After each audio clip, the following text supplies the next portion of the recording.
Olá amigos e apaixonados pela aviação, sejam muito bem-vindos a essa aula de hoje sobre o voo horizontal.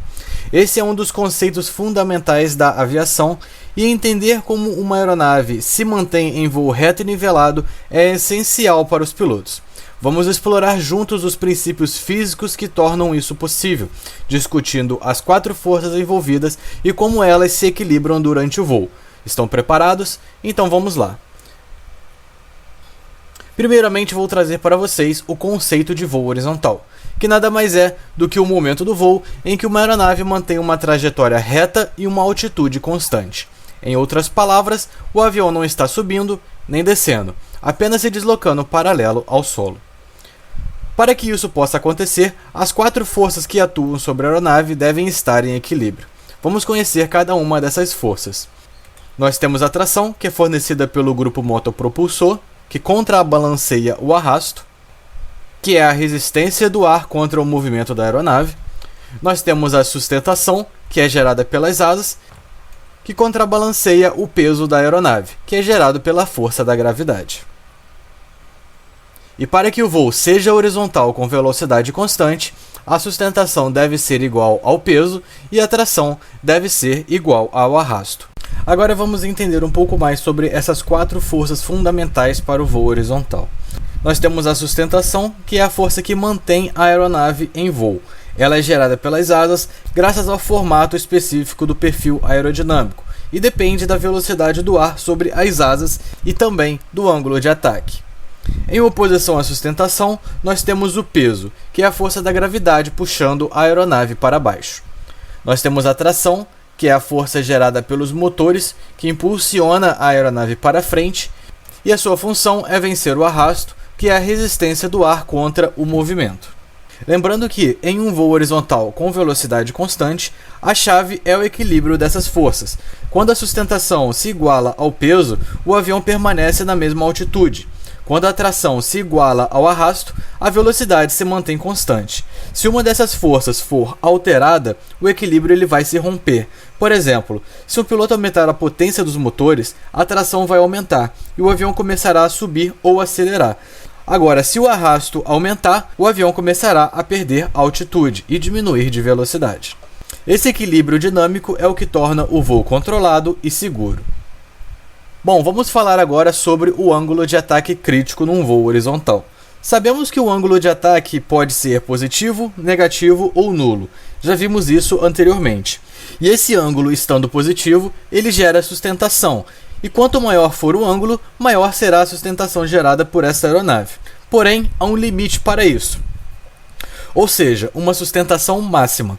Essa sustentação é atingida quando o avião atinge o máximo de ângulo de ataque possível, o que chamamos de ângulo de ataque crítico. Nesse ângulo, a sustentação é máxima. E a dúvida que fica é, se o piloto continuar aumentando o ângulo de ataque, além do ângulo de ataque crítico, é possível? E a resposta para isso é sim, é possível. Porém, como a sustentação era máxima no ângulo de ataque crítico, além desse ângulo, ela não poderá continuar aumentando. O que ocorre é ao contrário, ela começa a diminuir de forma bem rápida, ocorrendo assim o descolamento da camada limite, turbilhonando o ar sobre as asas e aumentando o arrasto. Isto é o que chamamos de stall. A sustentação diminui rapidamente e o arrasto continua aumentando. Como no voo horizontal, o ângulo de ataque é atingido quando a velocidade do avião é a mínima, o próprio velocímetro pode ser utilizado como um indicador de stall, evitando assim o acréscimo de um instrumento adicional somente para essa finalidade. Na imagem acima podemos ver um velocímetro utilizado numa aeronave de pequeno porte. Pode-se observar também a existência de algumas faixas de operação, as quais possuem significados importantes a saber. Em conhecimentos técnicos será apresentado de forma mais detalhada as limitações representadas pelas faixas de operação de um velocímetro. Aqui neste capítulo eu quero apresentar para vocês apenas a existência do limite da velocidade de stall, que é representada de 2 maneiras no velocímetro, quando o piloto está utilizando o recurso dos flaps e quando ele não está utilizando os flaps. A faixa branca simboliza a operação segura dos flaps. O limite mínimo dessa faixa, representado nesse velocímetro pela velocidade de 60 nós, é a velocidade onde a aeronave entra em stall utilizando os flaps. A faixa verde no velocímetro simboliza a operação normal de velocidade de uma aeronave. O limite mínimo dessa faixa, representado pela velocidade de 70 nós nessa imagem, é a velocidade onde o avião entra em stall sem a utilização dos flaps. Observe então que, utilizando flap, a velocidade de stall é menor do que sem a utilização dos mesmos. Lembrando que os exemplos de velocidades mostrados aqui nessa imagem são fictícios. Cada avião vai ter a sua velocidade de stall baseada em cálculos de performance. E outra observação importante que devemos ficar atentos é que o velocímetro ele só vai poder ser utilizado como referência para o stall quando o voo for horizontal. Lembrando que o avião não estola por baixa velocidade, e sim, então isso quer dizer que, em altas velocidades, se for ultrapassado o ângulo de ataque crítico, o avião ainda assim, mesmo estando com velocidade elevada, vai sofrer com os efeitos do stall. Bom, já vimos anteriormente as definições de potência necessária e potência disponível. Vamos entender agora um pouco melhor dessas definições aplicando-as no voo horizontal. Sabe-se que num voo horizontal, para voar em altas velocidades, é necessário aumentar a potência e para voar em baixas velocidades, reduzir a potência. Essa é a lógica, porém existe uma exceção a essa regra. Abaixo de uma determinada velocidade, para a qual a potência é mínima, o avião passa a exigir mais potência para voar mais lentamente. Ou seja, baixas velocidades requerem grandes ângulos de ataque, os quais aumentam o arrasto, e para vencer esse arrasto é preciso aumentar a velocidade. Essa é uma técnica bastante conhecida e treinada no curso de piloto privado, na manobra conhecida como voo reduzido, onde o objetivo é voar com a mínima velocidade possível sem perder a altitude. Para que isso seja feito, o ângulo de ataque deve ser grande e a potência utilizada deve ser alta, para compensar o arrasto gerado pelo aumento do ângulo de ataque. No gráfico mostrado na imagem, nós podemos ver como a potência necessária ao voo horizontal varia em função da velocidade. Observe no gráfico que, para um avião voar mais rapidamente, é necessário aumentar a potência. Porém, vemos também que, abaixo de uma determinada velocidade, a potência também deve ser aumentada. No gráfico, fica claro que, abaixo de 100 nós, a potência necessária aumenta a fim de manter o voo horizontal. Lembrando novamente que os valores mostrados nesse gráfico são apenas fictícios, cada avião vai ter o seu gráfico, tá? Não quero dizer que sempre abaixo de 100 nós a potência necessária vai aumentar, mas isso varia de avião para avião. Já a potência máxima que o grupo motopropulsor consegue fornecer ao avião chama-se potência disponível. Em baixas velocidades, a potência disponível é pequena, porque a hélice vai desperdiçar quase toda a potência efetiva do motor, produzindo apenas vento.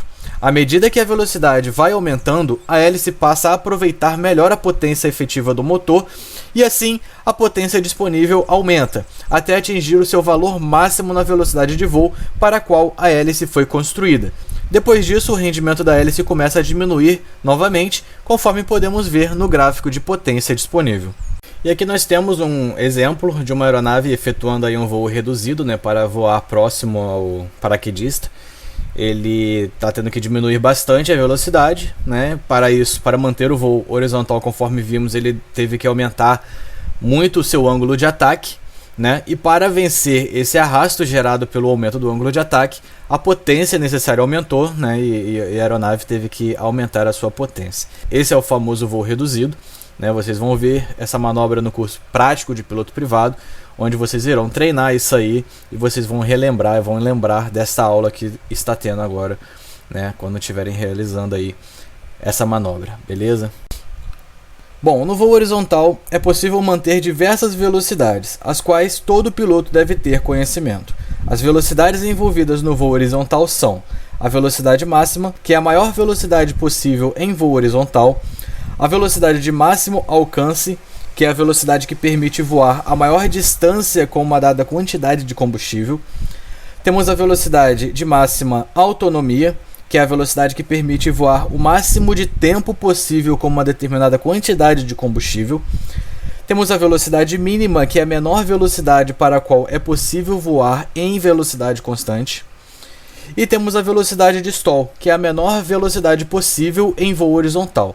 Abaixo dessa velocidade, o avião não vai conseguir manter a sua sustentação e vai acabar entrando em stall. Essas velocidades elas podem variar de acordo com vários parâmetros, e essa variação é muito cobrada nas provas da ANAC de piloto privado e também nas provas de piloto comercial. Porém, existe um bizu que eu vou passar para vocês para ajudar nas provas em questões relacionadas à variação de velocidade de voo nivelado.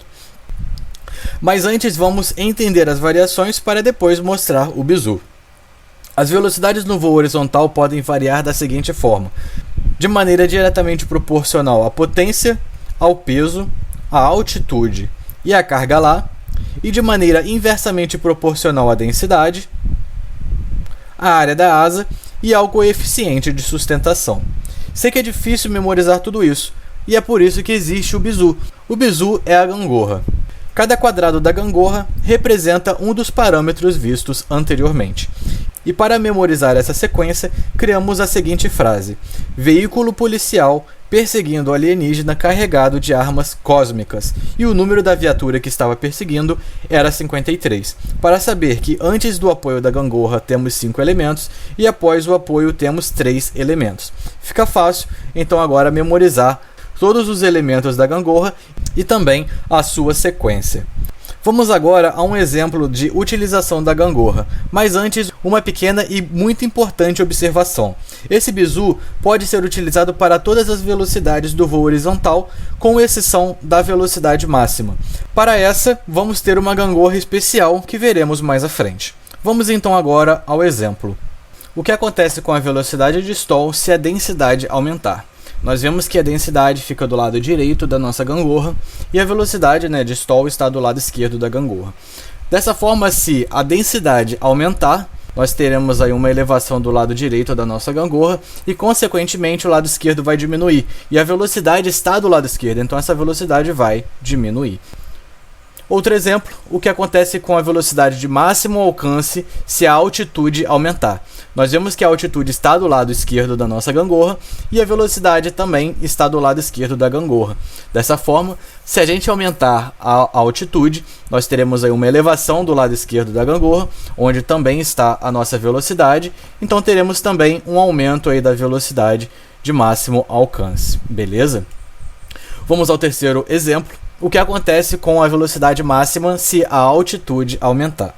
Agora, para responder a essa questão, não vamos poder utilizar a gangorra normal, mas existe uma gangorra especial para esse tipo de questão.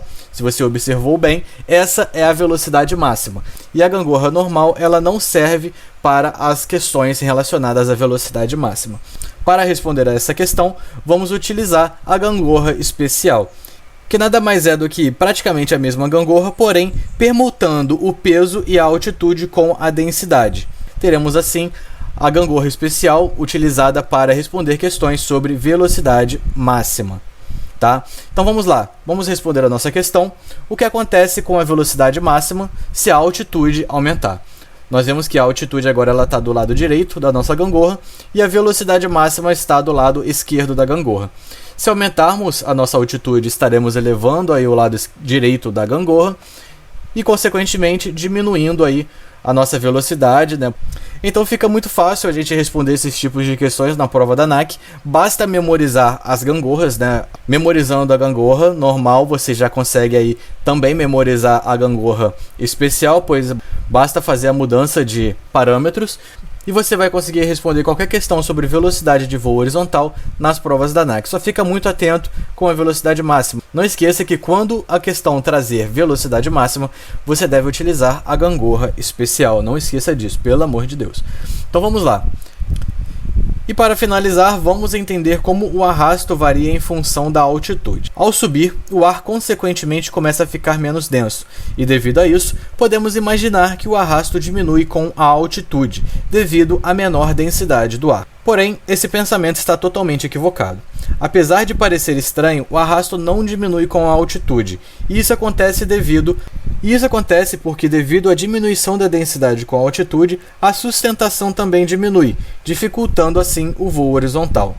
Para corrigir e manter o voo horizontal, é necessário um incremento de potência para aumentar a velocidade e, consequentemente, isso vai fazer a sustentação voltar ao valor anterior, igual ao peso. mas isso também acaba aumentando o arrasto e tornando ele igual ao valor anterior.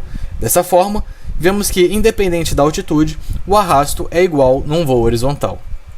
E com isso chegamos ao final de mais uma aula. Porém, antes de finalizarmos, vamos recapitular algumas coisas. O voo horizontal ele ocorre quando a sustentação se iguala ao peso e a tração se iguala ao arrasto, mantendo a aeronave em uma linha reta, em uma mesma altitude e com velocidade constante. Esse equilíbrio é a chave para o voo seguro e eficiente. Para os pilotos é crucial dominar os conceitos de voo horizontal, pois ele representa a base para manobras e fases mais complexas do voo. Espero que essa aula tenha ajudado a entender melhor os fundamentos do voo horizontal e a importância de manter o equilíbrio das forças.